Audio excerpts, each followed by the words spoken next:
Hi అండి. Big boss హౌస్లో grand finale shooting అనేది జరుగుతుంది. ఆల్రెడీ సంజన గారు ఎలిమినేషన్ అయ్యి బయటకు వచ్చేసారు స్టేజ్ పైనకి అనేది కూడా తెలిసింది. ఒక్కొక్కరికి వాళ్ళ పేరెంట్స్ వచ్చిర్రు, సిస్టర్స్, అన్నలు వీళ్ళందరూ రావడం జరిగింది. ఆల్రెడీ స్టేజ్ మొత్తం కలకలలాడుతుంది అనేది కూడా తెలుస్తుంది మనకి. ఎక్స్ కంటెస్టెంట్స్ అందరూ ఒక్కరు తప్పకుండా ప్రతి ఒక్కరు వచ్చినట్టుగా అర్థమవుతుంది.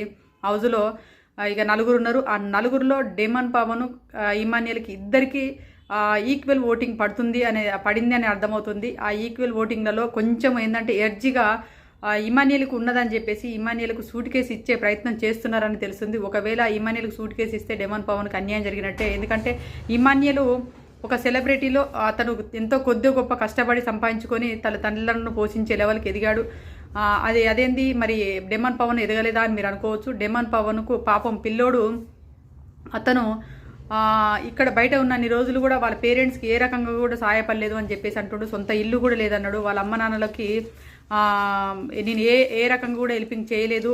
నేను ఇప్పుడు వచ్చే డబ్బులతోని, ఇప్పుడు వచ్చే ప్రైజ్ మనీతోని ఏదో ఒకటి చేద్దామని అనుకుంటున్నా. వాళ్ళకి సొంత ఇళ్ళని ఇప్పిద్దాం అనుకుంటున్నా. మా నాన్నకి ట్రీట్మెంట్ డబ్బులు కావాలనుకుంటున్నా అని అంటుండు. కాబట్టి ఆ అబ్బాయికి సూట్ కేసు వచ్చుంటే కరెక్ట్గా న్యాయం జరుగుద్దని నేను అనుకుంటున్నాను. మీరు ఎవరికి సూట్ కేసు వస్తే న్యాయం జరుగుద్ది అనుకుంటారో కామెంట్ చేయండి.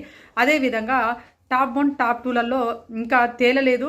మ్యాక్సిమంగా కళ్యాణ్ విన్నర్ అని చెప్పేసి వార్తలు వస్తున్నాయి. అది ఎంతవరకు నిజమన్నది నాకైతే తెలియదు. ఒకవేళ ఈ కళ్యాణ్ విన్నర్ అయితే సీజన్ ఎప్పుడో ఓడిపోయినట్టే, తనుజ విన్నర్ అయితే సీజన్ గెలిచినట్టే అని నేను చెప్తున్నాను. ఎందుకంటే ఈ సీజన్కు వెన్నుముక తనుజగా చెప్పుకోవచ్చు. ఈ సీజన్ తనుజ చుట్టే తిరిగింది. తనుజే ఈ సీజన్ విన్నర్ అని అందరూ ఆల్మోస్ట్ అనుకున్నారు. కప్పు గెలవపోవచ్చు కానీ ఆడియన్స్ మనసును మాత్రం గెలిచింది అని మనం చెప్పుకోవచ్చు. ఆడియన్స్ దృష్టిలో ఎప్పుడో తను కప్పు గెలిచినంత విలువను సంపాదించుకుంది. మళ్ళీ సీజన్ అంటూ ఉంటే ఏ సెలబ్రిటీలు కూడా హౌజ్లోకి వెళ్ళడానికి ధైర్యం చేయరు. ఒకవేళ చేసినా కూడా టాప్ రివ్యూవర్లను కలిసి వాళ్ళను ఏదో ఒక రకంగా ఒప్పించుకొని మీరు గెలుచుకున్న అమౌంట్లో సగం అమౌంట్ వాళ్ళకి ఇస్తా అని చెప్తే చాలు, వాళ్ళు మీకు పిఆర్లుగా పనిచేస్తారని నేను వచ్చే సెలబ్రిటీలకు కానీ కామనర్స్ కానీ ఇదే చెప్పగలను. ఎందుకంటే మీకు వాళ్ళు ఖచ్చితంగా పిఆర్లుగా పనిచేస్తున్నామని చెప్పేసి డబ్బు కొడుతున్నారు. మేము ఆల్రెడీ పిఆర్లమని చెప్పేసి వాళ్ళు భజన చేస్తున్నారు. కాబట్టి వాళ్ళని ఒప్పించుకునే ప్రయత్నం చేయండి. మీరు హౌజ్లో మంచిగా నడుచుకుంటే సరిపోతుంది. అవతల కంటెస్టెంట్స్ ఎన్ని ఇబ్బందులు పెట్టినా కూడా మీరు వాళ్ళ ముందు తోక జాడించుకుంటూ వాళ్ళ చుట్టూ మంచిగా తిరిగితే సరిపోతుంది. మీరు ఏం గేమ్లు ఆడకపోయినా పర్వాలేదు.